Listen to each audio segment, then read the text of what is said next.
Hello friends, welcome to my channel. আজকে হচ্ছে রবিবার, আর রবিবার মানেই মাংস।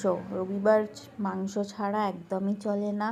তো এখানে দেখো আমি রবিবার ডিনারে খাচ্ছি হচ্ছে একদম লাল লাল ঝাল ঝাল চিকেন কষা। আমার শাশুড়ি মা করেছে, আমার শাশুড়ি মাই রান্না করে, আমি তো শুধু খাই। আর দেখো এখানে লেগ পিস ছাড়া তো আমি খাই না, আগের ভিডিওগুলোতে বলেছি, কিন্তু এখানে লেগ পিস নেই। কারণ হচ্ছে একটাই লেগ পিস এনেছিল, ওটা আমি আমার হাজব্যান্ডকে দিয়েছিলাম, কারণ আমি তো সব সময় লেগ খাই, ওই জন্য আমি ওটা দিয়ে দিয়েছিলাম। আর মাংস হলেই হলো। মাংস আমাকে 4 বার দিলে দিনে আমি 4 বারই মাংস খেতে রাজি আছি। রেগুলার মাংস দিলে আমি রেগুলারই মাংস খেতে পারবো। এই হলো আমার আজকে ডিনারের menu, only chicken and rice.